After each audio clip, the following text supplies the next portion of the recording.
Resident Evil 2, a game that released in 1998 that terrified all the people that played this game.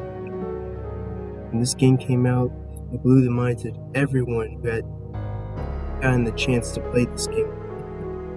The game was so much more beautiful graphically. You get to meet new characters. The game blew everyone's minds when it came out back in the day.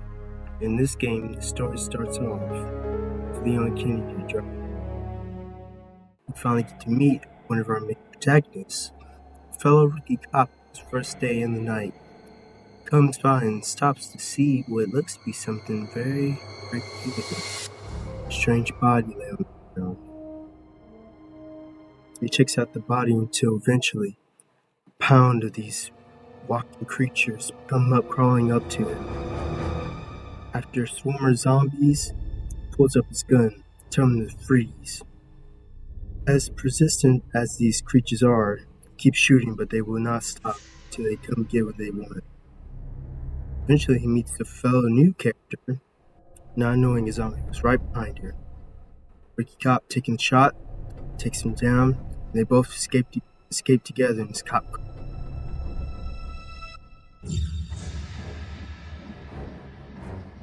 After these characters talk for some time, a zombie appears in the back of the truck, causing a major crash. Soon after that, the worst nightmare was about to begin.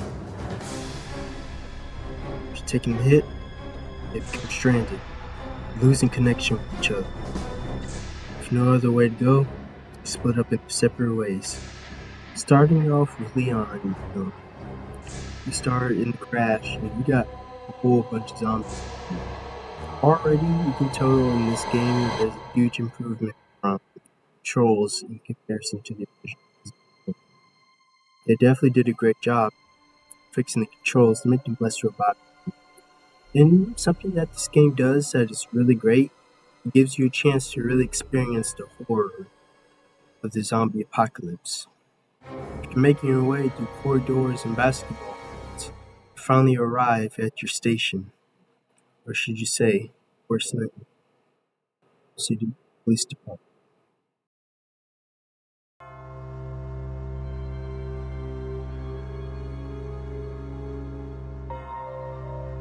This place houses some of the best level design in Resident Evil, some of the most terrifying monsters you have faced against. Starting off, you already see that this place is just magnificent. It has just that classic Resident Evil design that you just can't help but love, and it's so iconic. The major difference in this game and Resident Evil 1 is the amount of zombies in this game. There's way too many zombies in here. But, can you really be surprised? I mean, you've just ran past hundreds of them. It only got worse here. Already, the zombies' AI seems to be a bit improved. Like, they don't do this weird mechanic where Resident Evil 1, if you wait patiently, they will turn and give you a freaky pass by. Not in this game, they will persistently hunt you until they get them. You don't want to get in bed. You don't want to get caught up in it. However, this is where your survival horror skill shines them. Because if you can find a way through them, you'll eventually get better at dodging them. And sometimes it requires a little bit of patience to do so. Maybe even wasted resources or heals, any of that nature. But eventually you will get better. That is the beauty of Resident Evil and getting better. Anyway, sorry for being off track. Back to the RPG. A very short experience, but one that provides one of the best experiences of all of Resident Evil in some game. Who knows? The puzzles are a bit simple. I mean, they're not really meant to be complicated in RPG. Other than that, though, you really will have a great time in the RPG. I don't know. I'm just lost for words at just how amazing the RPG is. And also, this should just be something that Capcom should get praised for when it comes to these level designs and these sort of big areas in Resident Evil. The mansion was obviously just amazing. Then they come out 2 years later with the RPG, and they just don't know how to make a bad beginning area. Now, let's not even get started on the music. First of all, the music in Resident Evil provides some of the most iconic in the franchise, super memorable in so many ways, and you just really can't. So many amazing tracks, like the RPG first level theme. Like whenever you hear it, you just know where you're at. You know this place is. You know exactly what's going on. If you're brave enough to get past all of your horrors and make it to the save room, it's even better. And just very, very, very beautiful. That not only makes you somewhat comfortable, not too comfortable. The song really reminds you that no matter what, we're going to have to go back up to the danger. Whether you like it or not, you have to survive the slavery. Cowardice will not prevail. It's not. Finally making progress through the RPG, you eventually find yourself in the garage area. You meet a mysterious woman. Gives you a bit of information about it. They talk, go push a car, and this garage area is alright for the most part. It's pretty cool. It's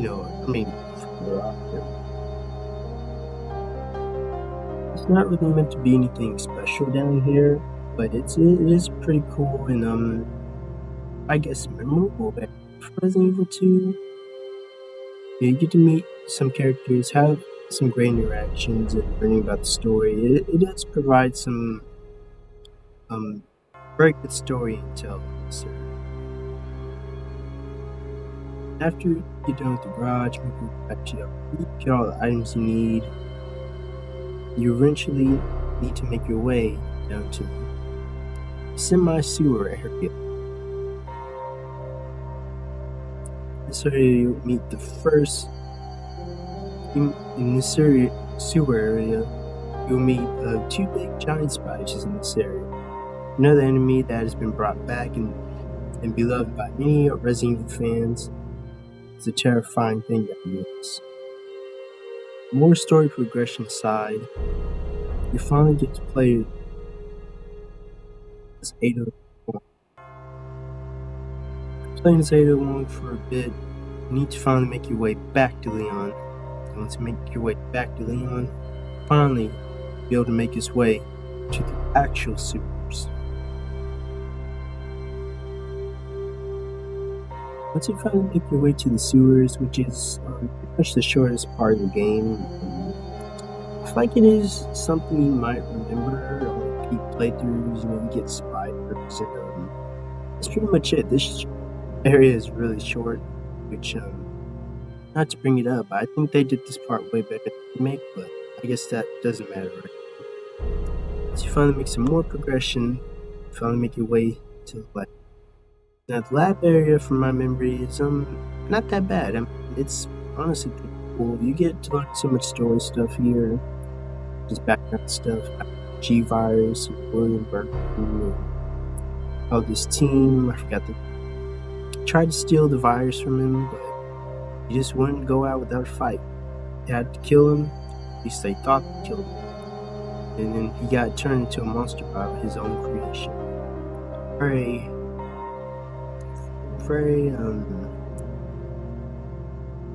poetry, I'd say.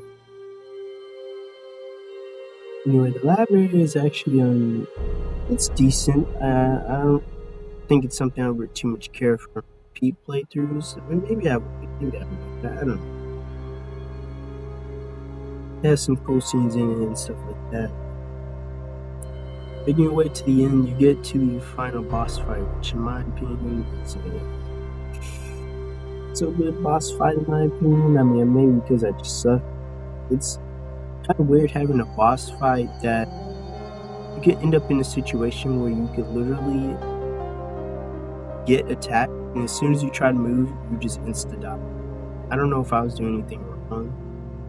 And maybe I'm not afraid of accountability, but I think this boss is just like weird. You can't make a boss that if you get attacked, you can barely even turn around before you even get killed. You know, I played this on a version where I could pause the game and go back to where before I died. People back in the day had to just deal with that.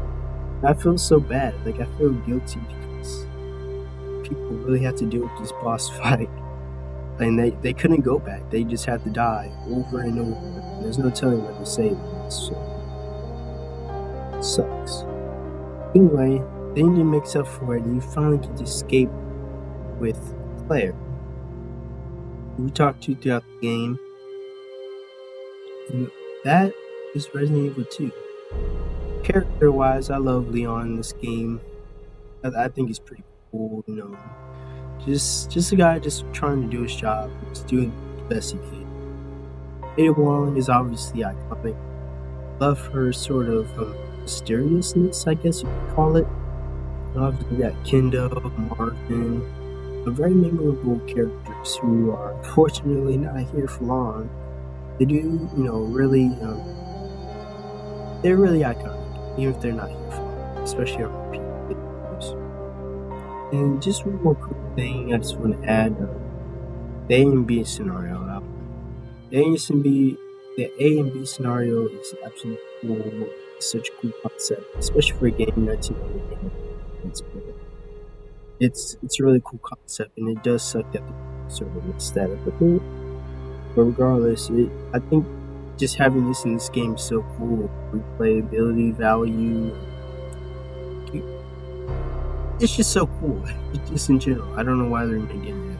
It's kind of sweet. Story-wise, I think the story is pretty good. It's very definitely much more interesting learning about the history of the G virus. What it was supposed to do, why, you know what I'm saying? Resident Evil 1, not to bring this up, Resident Evil 1, I think in my opinion was more better for its gameplay than its story. I mean, the story wasn't really sort of there, it was just more so the gameplay. Resident Evil 2 makes sure to balance the gameplay and the story, so always getting the cutscenes every once in a while. And I think that is something that the third game does pretty well soon, but we'll get there. Overall, Resident Evil 2 is a masterpiece classic. Will always stand the test of time, no matter what, and no matter how long time goes by. Well, it's really just great. But then again, however, I do have a mixed feeling about it. Let me explain. So there's something about this game that when I played on the channel, I just wasn't really feeling it. And I don't know what it was specifically. That's not to say it wasn't good, because obviously it is. I don't know. Maybe I just need to play the game some more. You know, really get used to it. But anyway, if you guys enjoyed it, it's been Nathan here. Peace out.